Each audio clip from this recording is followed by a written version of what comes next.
ku xidhnow badda cas 24 TV.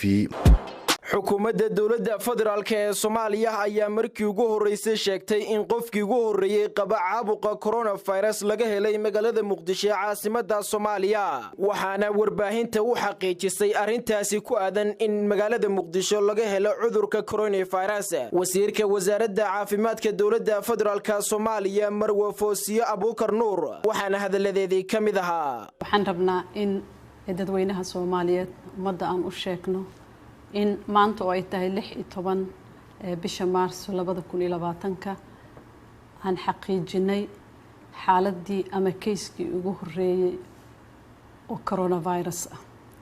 sidaad la socotaan waxaa jira muwaadiniin Soomaaliyeed oo dibadda ka timid oo lagu hayay airportka dhexdiisa si loo hubiyo caafimaadkooda maadaama ay ka yimaadeen meelo caabuq aad iyo aad ugu koreeyay waxay ahayd taxadar meel loo asteeyaa la geeyay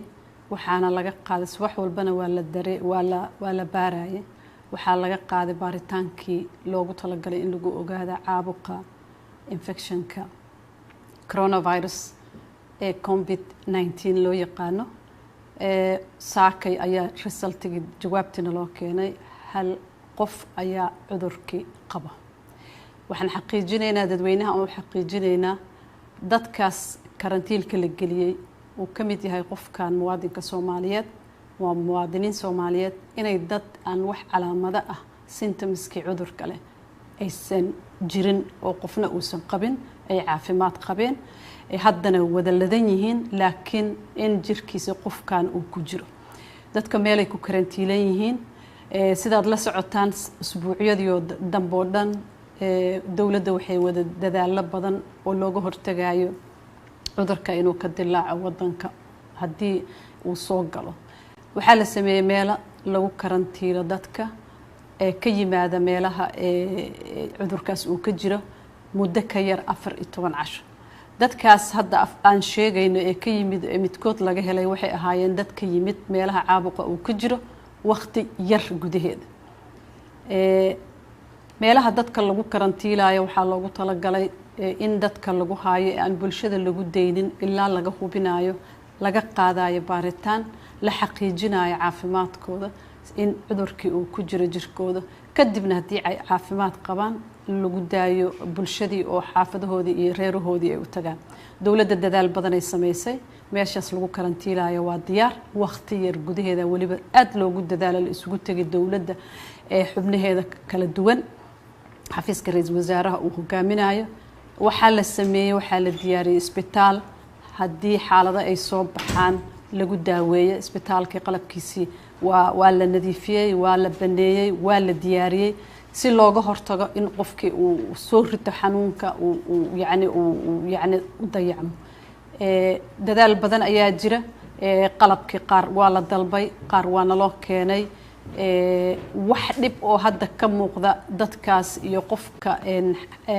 cudurka viruska korkiisa laga helay ma jiraan geesta kale wasiirka wasaaradda gaadiidka duulista iyo hawada dawladda federaalka Soomaaliya Maxamed Cabdilaahi Salaad Omar ayaa sheegay inay gebi ahaanba joojiyeen duulimaadyadii soo galay dawladda federaalka Soomaaliya kana baxayay waxaana uu wasiirku sheegay inay muddo 15 cisho ay xayirnaan doonaan duulimaadyada soo galay kana baxayay ilaahay idinkiisa Allah naga najiyo cudurkan maanta oo taariikhdu tahay 16 bisha 3 2020 waxaa shir degdeg ah isugu ka yeeray ra'iisul wasaaraha xukuumadda federaalka Soomaaliya Mudane Xasan Cali Khayre shirkaas oo uu inoo shir gudoominayay ra'iisul wasaaraha ayaa waxaa ka soo baxay qodobada soo socdo dawladda federaalka Soomaaliya si ay uga hortagto una xakamaysto cudurkan faafa coronavirus ayaa waxay joojisay dhammaan duulimaadyada caalamiga ah ee wadanka yimaada ama ka baxa xamuul iyo rakaab intaba ka bilaabato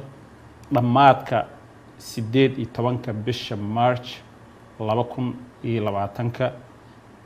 muddo 15 cisho ah macnaheedu waxa weeyaan bisha 18keeda marka ay dhamaatay habeenkii 6 saac la gaaro 19 diyaarad international ah mana iman karto wadanka kamana bixi karto waxay dowladda ogolaasho gaar ah siin doontaa haddii uu ilaahay ka raali noqdo duulimaadyada la xiriira bani aadanimada iyo xaalado gaar ah insha Allah tacaala waxaan ilaahay ka rajaynaynaa inuu cudurkani naga badbaadiyo dhammaanteen xayiraadani waxa ay saaran tahay waddanka Soomaaliya dhammaantiis ayay saaran tahay waa Naasir Cabdulqaadir Cabdiwahaab Naasir Talasame Badda Cas 24 TV